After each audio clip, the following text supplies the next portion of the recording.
Salut à tous et bienvenue pour cette nouvelle vidéo. Aujourd'hui, format technique, donc on va mettre de côté tout ce qui nous sert à rien, c'est-à-dire les montages ultra bien chiadés de notre cher ami vidéaste, et on va se focaliser sur l'essentiel. Aujourd'hui, le sujet c'est quoi? Comment tirer le meilleur profit de votre Red Dot? Vous êtes de plus en plus nombreux à vous en être équipés, bien évidemment, et il y a de plus en plus de pros également qui sont passés sur des Red Dot. Nous, on a commencé à tirer il y a quelques années, et donc du coup, pour faire gagner un petit peu de temps à toutes les personnes qui s'y mettent, forcément, eh bien, je vais vous livrer quelques petits conseils qui m'auraient été bien utiles à l'époque et qui m'auraient fait gagner beaucoup de temps. Mais avant de débuter cette vidéo, et si vous avez envie de nous soutenir, les liens sont dans la description pour les t-shirts, les pulls, les patchs, tout ça sur le site de terang.fr avec notre code promo LARA10. J'ai presque envie de dire, allons-y.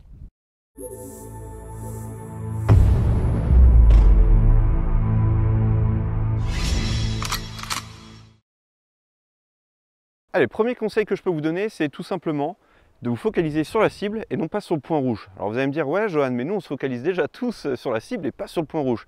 Eh bien pas nécessairement, et j'ai une petite théorie là-dessus. Je pense que beaucoup d'entre vous qui ont commencé également comme moi par Cranmere Guidon, on nous a appris focalise-toi sur le guidon. Et aujourd'hui, cette sale habitude, si je puis dire, se retranscrit sur le point rouge, et résultat, les gens ont tendance à prendre le point rouge et ensuite venir le mettre en superposition sur la cible, alors que c'est pas du tout ce qu'on recherche. Et pour ça, voici un petit test que vous pouvez faire avec simplement un petit peu de duct tape. Vous prenez votre arme, vacuité du puits de chargeur, vacuité de la chambre, et vous venez mettre un petit peu de duct tape sur votre arme de cette façon-là, un petit peu de scotch, ok, de manière à complètement occulter. Vous prenez une visée, et alors du coup, à l'écran, je vais vous le montrer. Si vous voyez quelque chose qui ressemble à ça, ça veut dire que vous faites le focus tout simplement sur votre point rouge, puisque là, c'est votre œil dominant finalement qui prend le dessus. Alors qu'à contrario, et là je vais vous faire un petit montage rapidement, si vous arrivez à voir votre cible par superposition, on va dire une sorte de fusion, et bien alors dans ce cas-là, c'est bon. Ça veut dire qu'à ce moment-là, votre œil non dominant regarde bien votre cible et que vous tout simplement fusionnez les deux images qui sont envoyées par vos deux yeux. Alright, donc comme vous pouvez le constater, j'ai bien toujours du scotch sur l'avant de mon optique juste ici. Et ce qu'on va tenter de faire, c'est tout simplement de faire des prises de visée au début et ensuite un ou deux dégainés pour voir si on arrive à bien voir la cible au moment de la prise de visée. Alors a priori, ce qui est important, c'est de ne pas mettre des scotch trop agressifs au niveau du scotch parce que ça abîme un petit peu le surfaçage des optiques. Il est recommandé de mettre du scotch type ceux qu'on utilise quand on fait de la peinture. Bon bref, ici je vois, je peux frapper, il n'y a pas de difficulté. Et si on essaye après au dégainé, ça va donner à peu près un truc similaire, donc il n'y a pas de difficulté. Moi, vraiment, c'est ce que je vous conseille de faire pour vraiment vous habituer à aller chercher votre cible et non pas votre point rouge. Allez, on passe à la suite. Allez, deuxième conseil, et cette fois on va taper sur des cibles en papier, on va appeler ça le point naturel de visée. Je vais vous placer, vous, caméra, derrière le papier, comme ça vous verrez bien, ça évite, ça change un petit peu aussi les angles. Bon, pour ça, hop, on va retirer le scotch jusqu'ici, on va le placer là, et puis je vous place derrière. Alors pour ça, vous n'avez pas besoin de vous écarter non plus trop loin. Le but, c'est tout simplement de pouvoir travailler votre point naturel de visée. Donc là, je vous ai mis juste derrière la cible, comme ça, vous verrez les impacts et voilà. Bon, bref. Vous mettez face à votre cible. Ici, les épaules, le bassin face à la cible. Je viens faire un dégainé, les yeux fermés, et on regarde ce qui se passe quand j'ouvre les yeux. Hop! Impeccable, je suis sur la partie gauche de la tête. Je reviens juste ici. Dégainé. J'ouvre les yeux et je suis toujours un petit peu sur la partie gauche de la tête. Je reviens juste ici, épaule, bassin, je dégaine, j'ouvre les yeux, et là je suis plein centre. Maintenant je vais tirer les yeux fermés, vous ne me verrez pas avec les lunettes, mais faites-moi confiance, ok? C'est parti, je dégaine, je ferme les yeux, j'ouvre, et là, impeccable, on voit que je suis sur la base du triangle. Je vais recommencer encore une fois, c'est parti. Je ferme les yeux, je viens, j'appuie.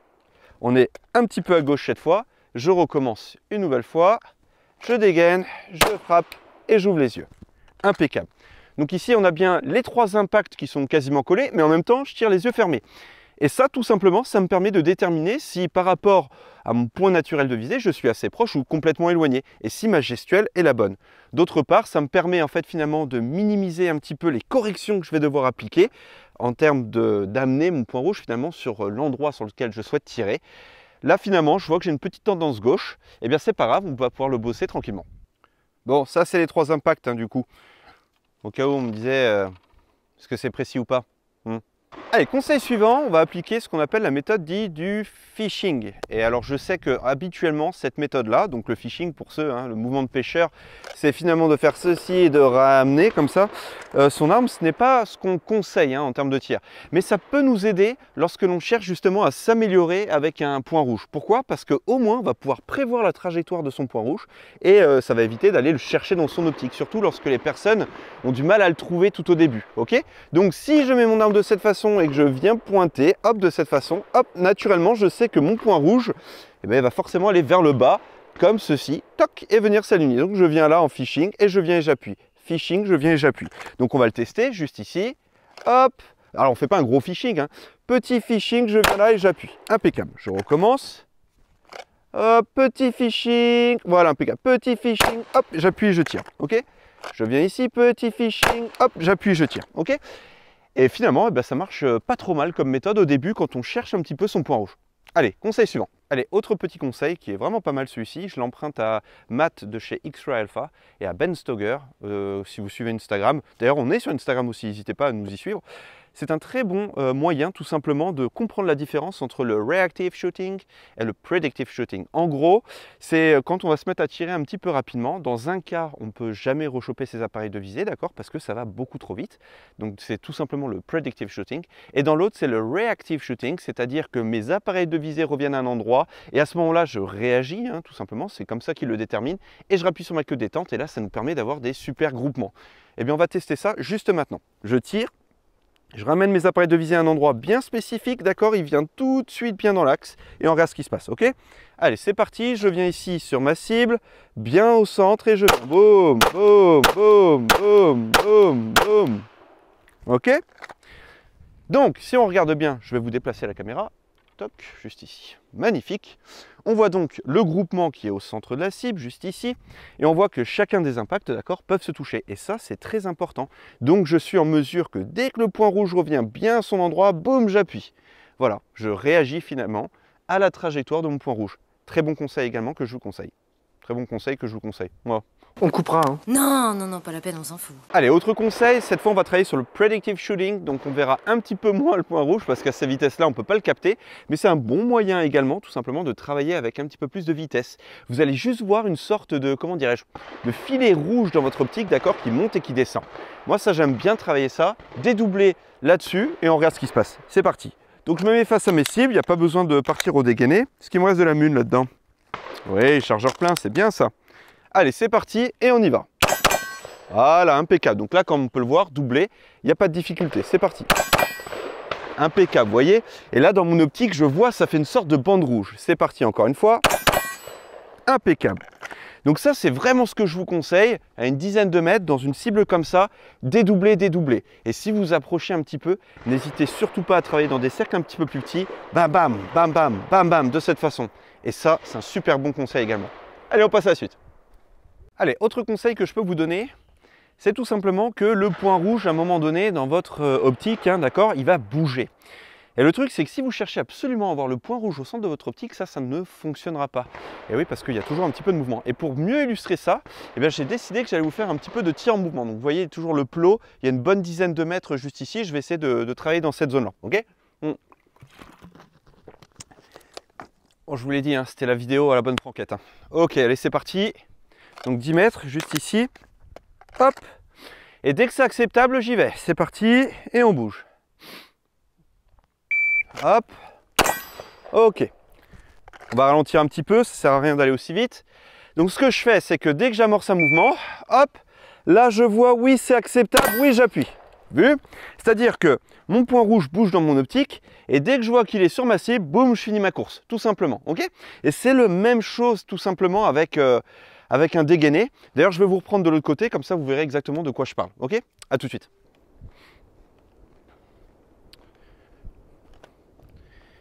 Allô, allô, est-ce que vous m'entendez? Ok, il y a toujours les deux cibles juste ici. Alors, la notion finalement, comme ça vous verrez bien les gongs, la notion de tir acceptable, concrètement c'est ça. Tir trop rapide. Tir trop rapide, c'est ça.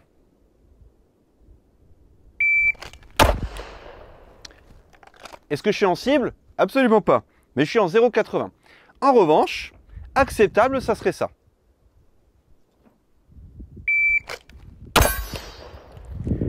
Je suis en 1 seconde, aux environs d'1 seconde, c'est acceptable. C'est-à-dire qu'à cette distance-là, je me fiche de savoir à peu près si je suis ultra précis dans mon gong. Je viens le frapper parce que je vois que mon point rouge se balade dessus. Et ce qui serait vraiment un tir de précision, cette fois je serais autour des 20 ou quelque chose comme ça. Là, je sais que je suis une 29 pour le coup, super au centre de ma cible. Et vous voyez, c'est vraiment ça. C'est-à-dire que dans un cas, c'est n'importe quoi, c'est du tir, je réfléchis même pas. Et puis là-dessus, à 10 mètres dans un truc comme ça, la chance que ça rentre, c'est très peu probable.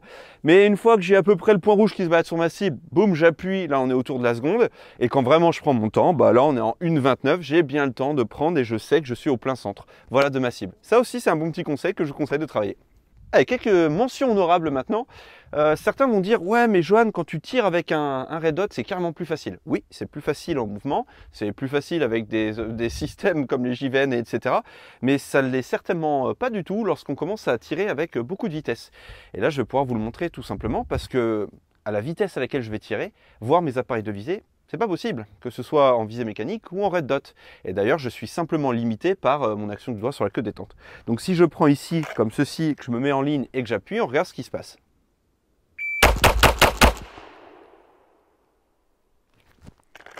Donc on est en 1 seconde, on a une petite déviance vers le bas, mais vous voyez que ici, dans tous les cas, j'ai simplement mis mon arme en ligne et j'ai appuyé. Bon, je viens de constater que en revisionnant, ma tête était un peu coupée vers le haut quand je me suis exprimé. Donc je vais recommencer les 5 coups et on regarde ce qui se passe.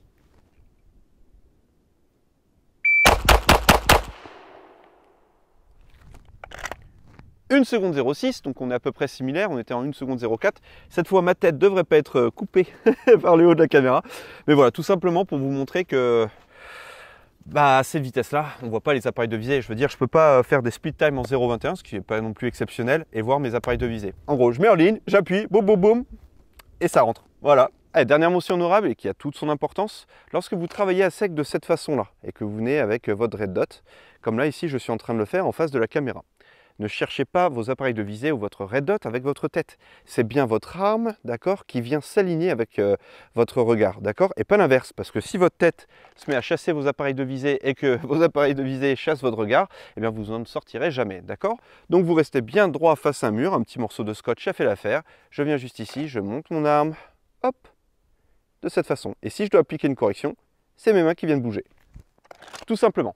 Ok dac, ainsi s'achève cette vidéo. J'espère qu'elle vous a plu, vous avez vu, c'était vraiment la bonne franquette. Dans l'actualité des vidéos qui vont sortir, il y a 2 super productions. La première que vous avez vue avec la BRI, donc ça va envoyer du lourd. Ça met tellement de temps à être monté qu'on est obligé de repousser la date. La deuxième, c'est sur le DR920, on l'a passé au banc d'essai, on l'a mis bien. Vous verrez, c'est très intéressant.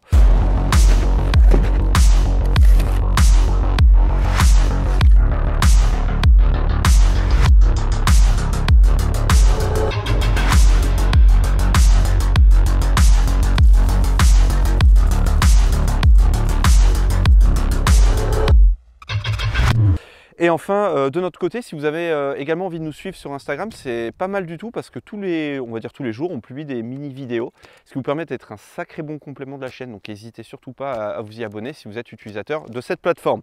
Voilà, j'espère que cette vidéo vous a plu. Encore une fois, les liens sont dans la description, nos formations, la totale. D'ailleurs, nos formations sur son défense zone maintenant, donc n'hésitez pas également à aller jeter un petit coup d'œil.